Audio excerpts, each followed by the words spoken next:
Welcome to Ballot Battleground, Nevada. I'm your host, Ben Marjat, a reporter at KRNV News 4 in Reno. I'm passionate about making politics in this critical battleground state more digestible to the average voter and pushing past the talking points to press politicians for answers.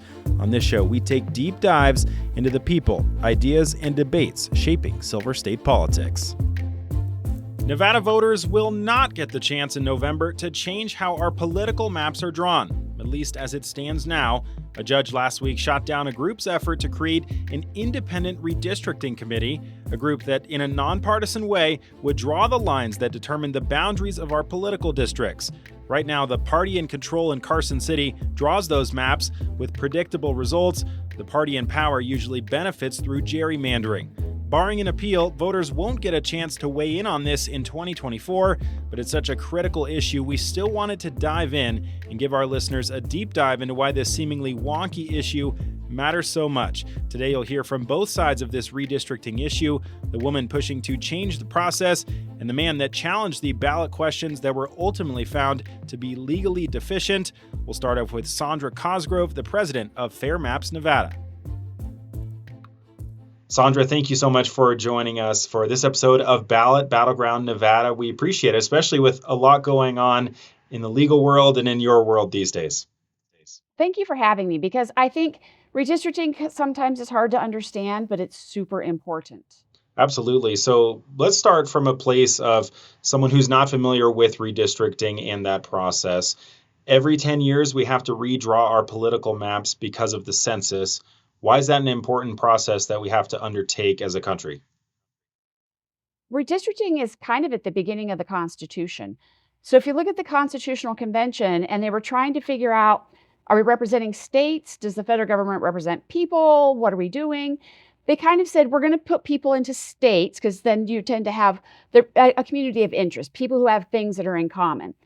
But James Madison was very strident about saying, but the government needs to represent people too. So this is why in the House of Representatives, you have the census and how many people in your state becomes very important, because that's where individuals within the state get represented. The U.S. Senate just represents states, however you want to define that. But if you're going to represent people in a state, so that if a state has more people, it gets more representatives, you need to know how many people are in a state. So that's why in the U.S. Constitution, it says there's going to be a census every 10 years. They figure 10 years was long enough or short enough, however you want to look at it, to get an accurate count. So every 10 years, we try and go around and count everybody. And that then determines how many members of the House of Representatives your state gets. So that can play a big role in how much tax money you're getting back from the federal government, or resources, because sometimes it's called per capita or number of citizens in your state. So that means that we have to then draw maps for each of the representatives we get in the House of Representatives. So if you're going to get 4 representatives, where do they represent? Clark County, Washoe County, Elko County. And the very first time that the federal government and the state governments did this in 1800, we immediately had political parties going, oh, wait, if we draw the map this way, that gives our party an advantage. That's where we get the term gerrymander from, because it was the governor of Massachusetts, Gilbert Gerry, that was involved with this. And then the people said, well, wait a minute, this is supposed to represent us, the people, not you, the political parties. And then we've been arguing about this ever since.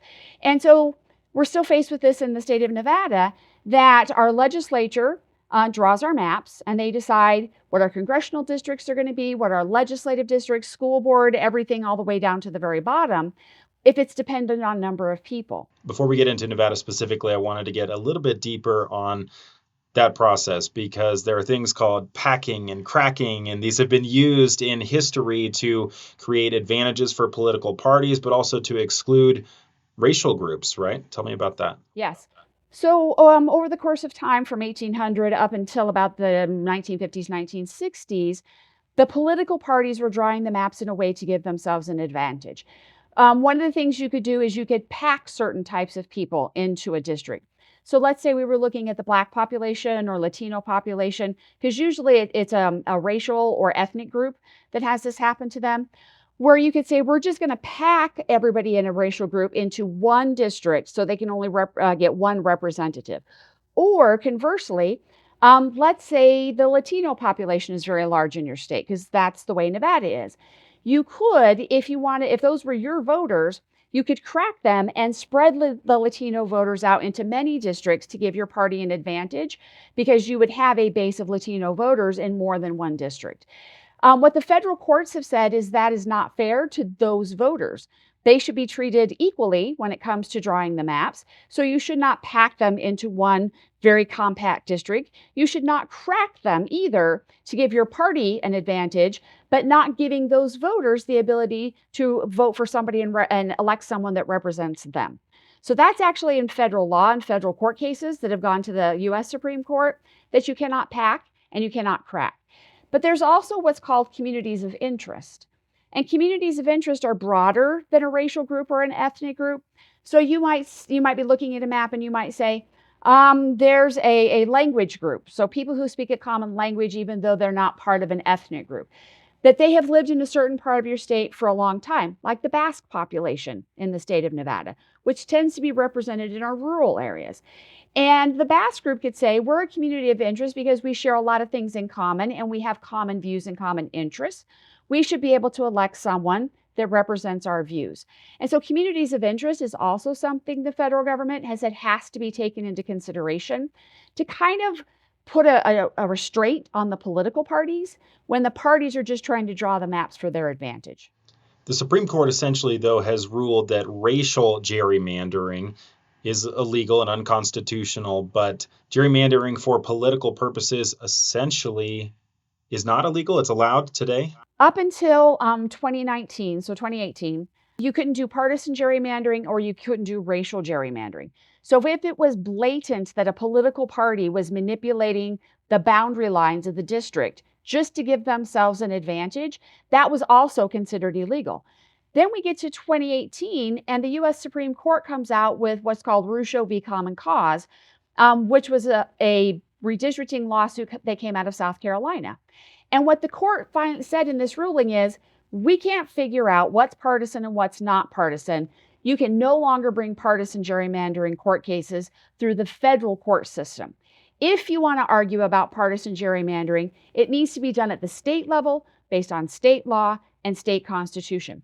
So technically, you can still sue and say that this is a partisan gerrymander that should be overturned, but you have to be able to point to a state law or your state constitution, and then the court case has to be in state court.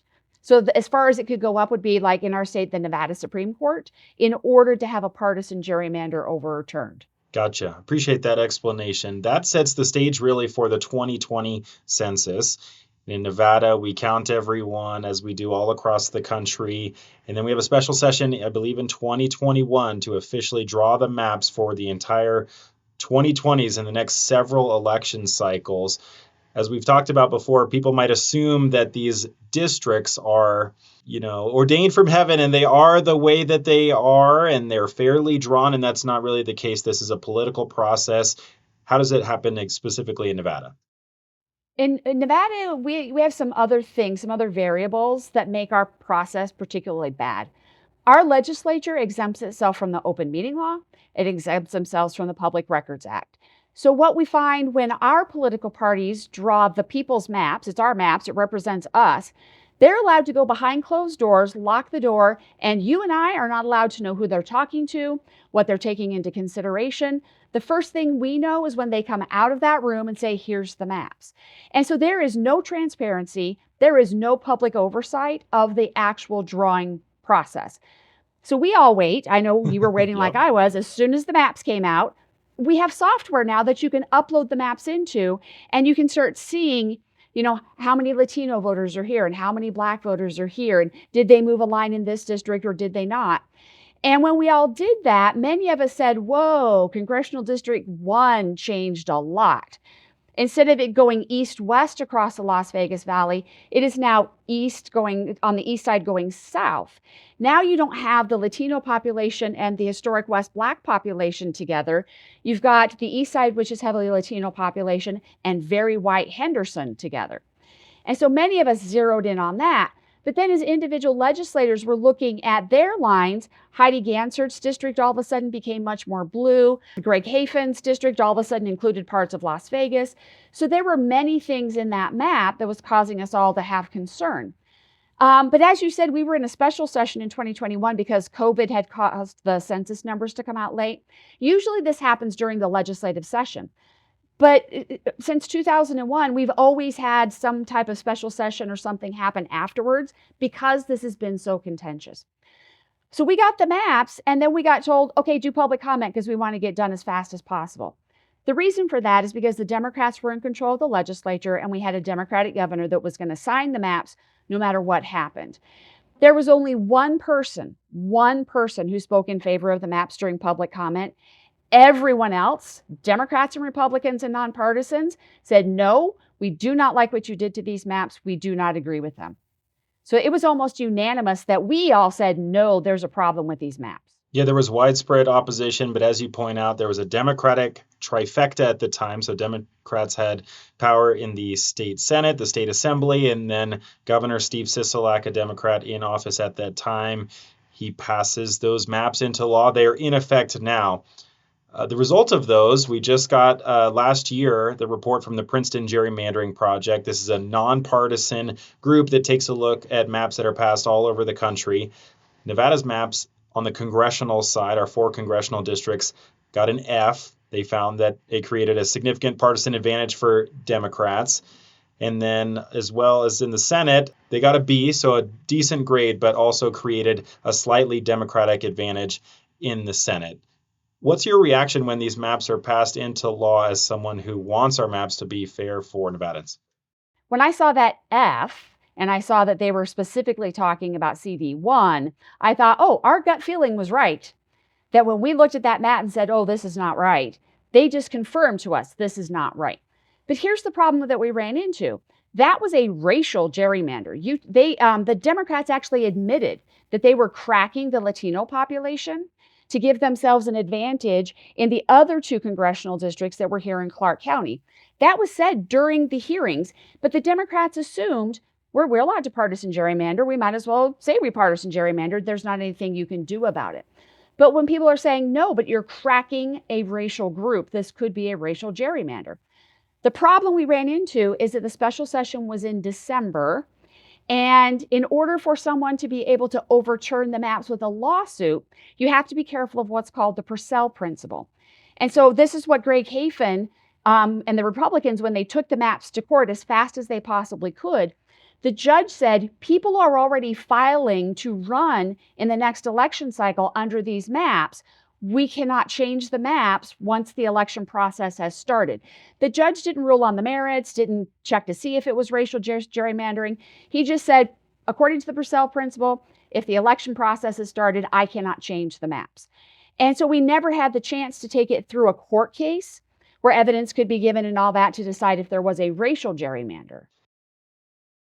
And the end result for our listeners who aren't as familiar is we have this Northern Nevada congressional district represented by Mark Amodei that's been reliably and heavily red, as the majority of the northern part of the state is. In the South, previously, we had a couple of swing districts and one reliably blue district held by Dina Titus Wright. And now, Congressional District 1, and now all 3 of those are a little bit, well, by making her district a little less blue, but still safely Democratic, they were able to move some of those Democratic voters into the more swing districts and make 3, I think they called it reliably blue districts, right? That's correct. And so that's where we had the discussion about cracking the Latino population and moving Latino voters, especially into CD3. That's why CD1 went from being across the valley east and west to down the east side and then south into Henderson, Green Valley, that area, taking a Latino population and connecting it to a mostly white population. And so you guys have been pushing to change this process for many years now through previous efforts to get questions on the ballot in November, as well as bills in the state house. Unfortunately for you guys, those haven't panned out yet, including with what happened last week. So you guys had submitted 2 different ballot questions to put on the November ballot. Explain what those would have done. When we first ran the ballot question to adopt an independent redistricting commission. So we want to take the power to redistrict away from the legislature, but more importantly, put it under the open meeting law and put it under the Open Records Act. Give it complete transparency and sunshine. So it's not just taking it away from the mean old legislators. It's creating a better process that's not corrupted by this exemption from the open meeting law and the Public Records Act. So we were just ready to do signatures. We're ready to go, and then COVID hit. When you do a petition in Nevada, you have to get what's called a wet signature. That means if let's say right now you and I were talking about you supporting a ballot initiative. I couldn't say to you, Ben, would you like to electronically sign? No, I would have to fly up to Reno. We would have to meet. So I would be looking at you right in the eye, and then I would have to watch you sign. So we were under COVID lockdown. There was no way that we could get signatures in that process. We asked Governor Sisolak if he would allow us to do electronic signature, if we could do it through verified signature, because everyone else was using electronic signature because we were on lockdown. He ignored us. So we went to federal court to try and get electronic signature. Unfortunately, by the time we went through all the court cases and the governor still said no electronic signature, it was the end of July. There was no way for us to qualify. But we had appealed up to the Nevada Supreme Court. So in July, at the same time we finally had to give up on signatures, the Nevada Supreme Court gave its blessing to our ballot initiative, said there's nothing wrong with this, it could move forward. But we couldn't move forward then. When we decided to run the ballot initiative again, it's the exact same language with just one difference, and I'll tell you why the difference is there. In 2022, there was a group that tried to do education savings accounts as a constitutional amendment. When that went to the Nevada Supreme Court gave a very kind of radical decision and changed something very fundamental on how we do ballot questions. The Nevada Constitution says if you are proposing a statutory ballot question or a ballot question that amends a statute, so creates a law or amends a law, you have to provide a funding source. You have to say how you're going to raise a tax or move money around. But it didn't say anything about constitutional amendments. So no one had said anything about our ballot question in 2020 costing any money. It just went through and they said it was fine. But in 2022, the court said, no, we're also going to say if you want to amend the Nevada Constitution, you have to provide a funding source. I'm not exactly sure how I, as a citizen, am supposed to be able to raise taxes because I don't see my name in the Constitution anywhere that says that the distribution of power says Sandra can raise taxes. So I'm not even sure how I'm supposed to do that. So I think how I feel is I feel my constitutional right to run a ballot question has been stopped. It now no longer exists because of that 2022 ruling. Be that as it may, we knew that ruling was out there. So we put up one ballot question that said if this passes the second time, because you have to vote 2 times on a constitutional amendment, we redraw the maps in 2026. We know there is a gerrymander there. We have proof from the Princeton Gerrymandering Project, and it's racial, not partisan. But we said, if we draw the maps in 2026, that's an extra drawing. There's obviously going to be extra funding required. So we said, to be safe, let's run a second ballot initiative at the same time, put it up, that says we will redraw the maps in 2031 using an independent redistricting commission. That's when we normally redraw the maps. That funding is already set aside that every 10 years we must redraw the maps. The funding is there. Unfortunately, we got sued. 2 democratically aligned law firms sued us. And they said, no, we think that the second ballot question also will require money in a way that violates that 2022 ruling. It doesn't provide a funding source and it must. We argued, no, we're just using the same money that's going to be available. The judge actually agreed with the plaintiffs and are saying that we have to provide a funding source. Again, I'm afraid if we put a funding source in there, they'll sue us and say that's a violation of single subject rule. And I'm afraid that they'll say, Sandra doesn't have the authority to raise taxes. You can't do that. So we're going to have to appeal up to the Nevada Supreme Court. That was going to be my next question, but I'll back up a little bit and just explain briefly what these would do. So they would both, these proposed ballot questions, create an independent redistricting commission to draw maps not only for the congressional seats in the U.S. House, but also the Nevada Senate, Nevada Assembly. And as you mentioned, one would have started as soon as possible, as soon as this was passed in 2026. The other one waiting for the next census cycle in 2030. Both would have created a 7-member body, 4 people appointed by legislative leaders, 3 that were nonpartisans, and that were appointed by the other 4 commissioners. Is that how other states do it? Am I describing that right? And how do you think this would help solve the problem of gerrymandering? In other states, I think they actually made a mistake, and this is why you're seeing a lot of contention in some states about maps drawn by independent commissions, is they just said we want an equal number of Democrats and an equal number of Republicans. In some states, they're colluding with each other and giving each other gerrymanders. In other states, they're just slamming at each other and they can't come to a resolution. We said our group of nonpartisan voters is ballooning. It's now our largest group of voters. Where are they included in this process? They're not, because they technically don't have any representation specifically for nonpartisans in the legislative process. So what we said is give the parties obviously a seat at the table. It's going to be transparent, but then we want 3 nonpartisans. Give them a seat at the table and let them check the parties. So what our process says is that you can't just have 4 people, so the Democrats and Republicans approve the map. You have to convince at least one of those nonpartisans to go along with you so that the nonpartisans can whistleblow on them and say, no, we think they're actually still gerrymandering. We will not approve these maps. We think that's a better process. Fast forward to the ruling that came down last week. What was your reaction to that ruling? And as you mentioned before, why are you so passionate about now pursuing an appeal to the state Supreme Court? I was not surprised that the ballot question that said that we would redraw the maps in 2026 was stopped, because obviously that's going to require an extra allocation of money because we don't usually redistrict in the middle of a decade. That one I was like, okay, we tested it out. The court said no. What really surprised me, though, is that the judge also struck down the ballot question that says the maps must be drawn in 2031. The money has to be allocated for redistricting. That is a constitutional mandate. Our Constitution right now says our legislature must redraw our maps after every decennial census. So all we're saying is instead of giving the money to the legislature, allocate the money out to an independent redistricting commission. There is no way that funding our whole legislature drawing the maps and funding 7 people drawing the maps is going to be more money would go to the independent redistricting commission. We were assuming it's going to be a lot cheaper because our commissioners are volunteers.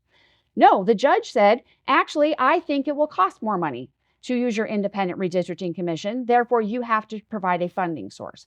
We completely disagree with that ruling, so we are going to appeal it to the Nevada Supreme Court. What's the timeline now for signature gathering if you guys were to win an appeal at the Supreme Court? Because obviously in late February now, time is ticking. So we're going to go to the Nevada Supreme Court and say that we need our case expedited because we only have until about the end of June to get about 115,000 to make sure we have a margin in case there's some signatures that are bad, to get all those signatures turned in and get them verified.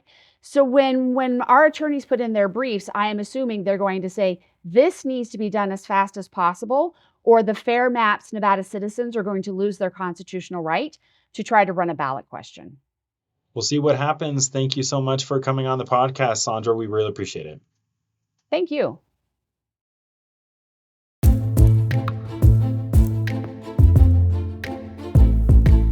A great chat with Sandra Cosgrove of Fair Maps Nevada. The ultimately successful appeal against the ballot question was brought by Eric Jang, a Democratic voter and the deputy director of One APIA Nevada, a group that represents the Asian Pacific Islander community.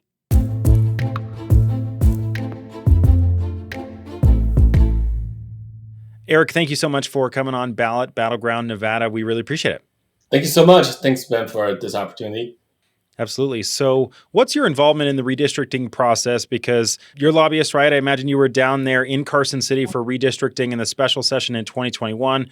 What's your involvement in getting these new maps approved a couple years ago? So in 2021, I worked for community nonprofits in different groups, really as a community advocate for the Asian American Pacific Islander community because of how fast the community's growth and also the growing political power. So in 2021, my involvement was really working through different nonprofits and making sure that the community interests or the community of interest, I think that's in the redistricting terms, are being counted during the census, and then being able to make sure their powers are reflected in our district maps. So I think in 2021, in the redistricting process, learned a lot about the special session, learned a lot about the community efforts that not only through state legislature and through on the county and local side on how these boundaries, these maps were drawn. What was your reaction to the maps that were ultimately passed? Were you pleased with how those turned out? Yeah, I think there's a lot of community input, especially for the Asian American community and that or the API community. That really did reflect the power that comes with it, but it also helps us create the district that was not in the redistricting term, not broken up and then not condensed. So that made sure that accurately reflect where the community lives and then all the voters that are able to exercise their power and their voice. So in the end, yes, there could be a lot more done that I think was more on educating the public on how the process was done, but also gathering feedback. But I think overall, we did see because of the new map, a lot of new legislators were elected, and a lot of them did come from the community. And I do think that overall we benefited from that. So fast forward a couple of years, why did you want to challenge the legality of these proposed ballot questions to create an independent redistricting commission? I think it's really not for or against the redistricting, the original proposal, because I feel like every Nevada has a right to propose and participate in ballot measure. But there are laws regarding whether you can spend taxpayer money on your ballot measure projects, and I think that's why I propose it as a kind of a concerned voter and someone that really did was involved in the redistricting process 3 years ago. So I don't think and I think the judge made the right decision, like correctly decided that this one cost the state money without mechanism for raising the funds.